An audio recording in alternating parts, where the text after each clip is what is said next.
Hello, aspirants. Welcome to our channel Smart Journey to Success. Welcome back to our TGPSC DyEO preparation. So, మనం paper two part B topics discuss చేస్తున్నాం కదా. ఈరోజు unit 3 epistemological foundations of ఎడ్యుకేషన్లో intellectual developments during renaissance and enlightenment in Europe టాపిక్ని discuss చేసుకుందాం. So, video స్కిప్ చేయకుండా end వరకు చూడండి. Let's start. Renaissance. So, what is the meaning and background of Renaissance? So, the term Renaissance means rebirth. Okay, it referred particularly to the revival of interest in the literature, philosophy, art, and intellectual traditions of ancient Greek and Rome. Okay, now what are major features of Renaissance? Reveal of classical learning, humanism, individualism, secular interest, critical inquiry, scientific curiosity, growth of literature, development of printing, expansion of geographical knowledge, greater confidence in human abilities. Okay, the Renaissance initially developed strongly in Italian city states and subsequently spread across Europe. Okay, ekkada develop ayindi first Italian city, tarvata it spread across Europe. Now Humanism was the central intellectual feature of Renaissance. It placed a greater emphasis on human beings, their capacities, dignity, reasoning, and moral development. Okay. Now, medieval emphasis. Education was heavily influenced by religious authority, theological knowledge, preparation for religious life. Okay. Renaissance humanist emphasis. Human being, reason, language, moral development, civic participation. Now, educational significance. Humanist education promoted grammar, rhetoric, history, poetry, moral philosophy, classical literature. This curriculum became known as the Studio Humanities. Okay. Now, individualism. Renaissance thought increasingly emphasized the individual's intellectual and creative potential. Individuals were increasingly viewed as capable of independent thinking, creativity, self-development, moral choice, intellectual achievement. Now, educational implication. The learner gradually came to be understood not merely as passive recipient of religious instruction, but as a person capable of reasoning, questioning, and developing individual abilities. Okay. Now, reveal of classical knowledge. Renaissance scholars studied Greek and Rome text. Important areas enti ante philosophy, political thought, literature, history, mathematics, rhetoric, ethics. Educational significance. Classical texts became important source for developing. That is critical reading, argumentation, communication, moral reasoning, civic education. Now, what development of scientific thinking? Okay, the Renaissance contributed to a gradual transition from unquestioned acceptance of traditional explanation towards thinking, observation, questioning, investigation, and the evidence. Okay, important developments occurred in astronomy, anatomy, physics, mathematics, and geography. So, figures associated with this transformation include Nicolaus Copernicus, Andreas Vesalius, Galileo Galilei, Johannes Kepler. Okay. Educational implication.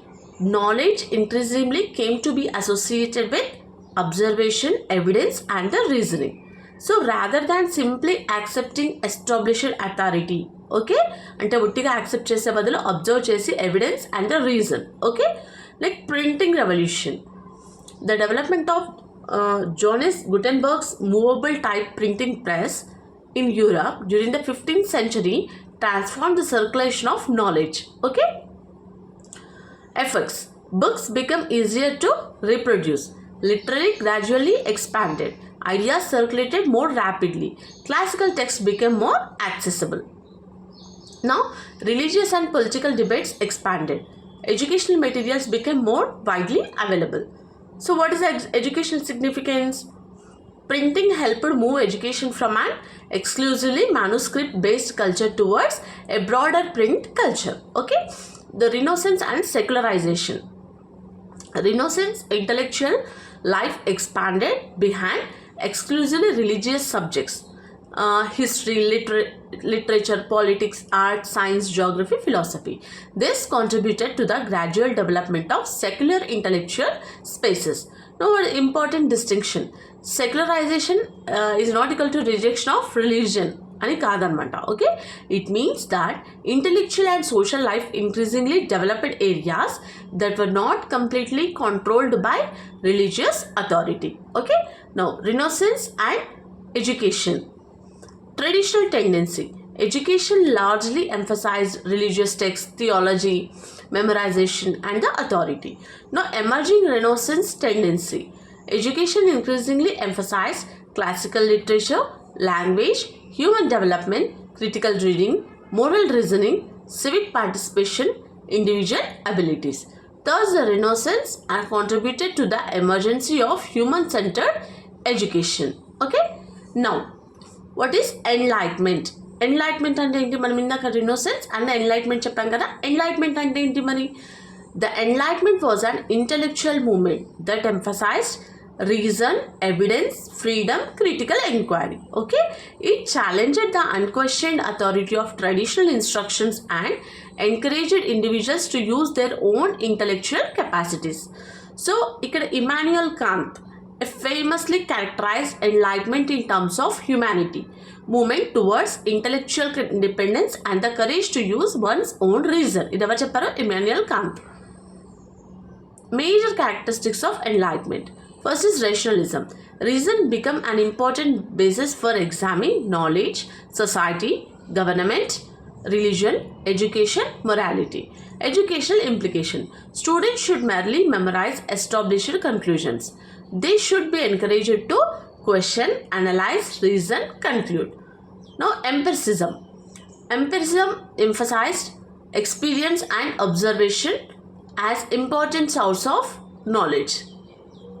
Knowledge should be connected with experience, observation, evidence, experimentation.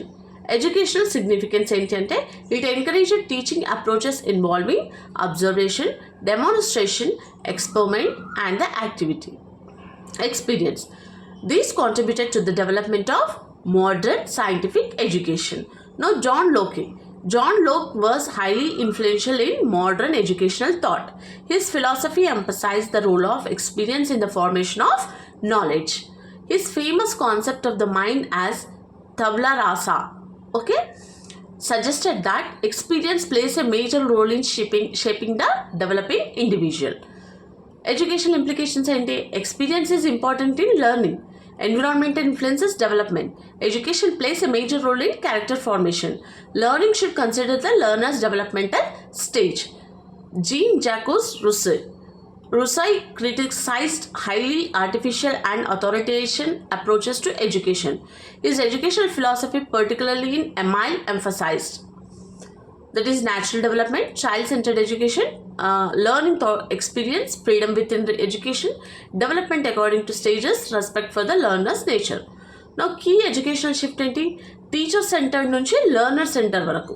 Okay, so this became an important foundation for later progressive educational thought. Okay, now is Immanuel Kant.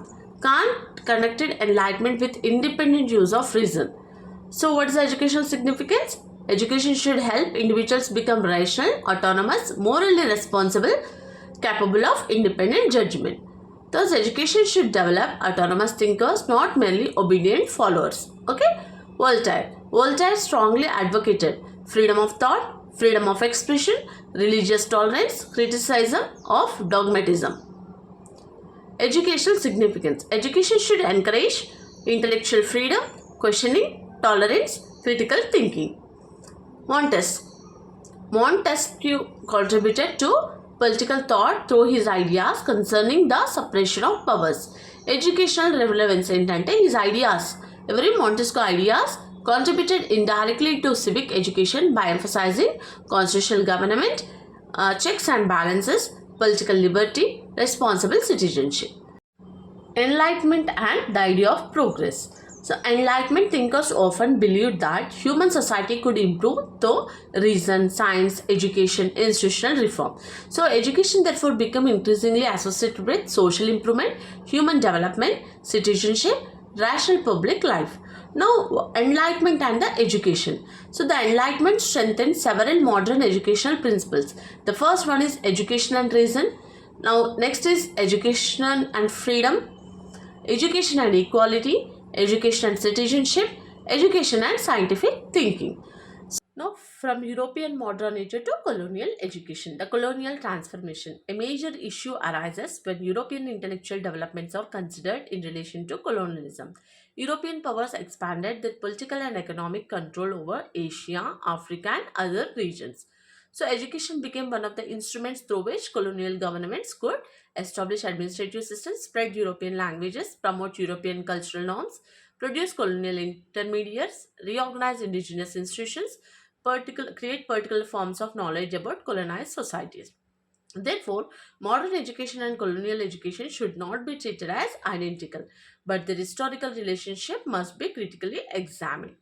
This is about the intellectual developments during Renaissance and Enlightenment in Europe. So, మనం next వీడియోలో critic on eurocentric colonial models of thinking in education discuss చేసుకుందాం. So, ఇది మీకు చాలా help అవుతుందని అనుకుంటున్నాను.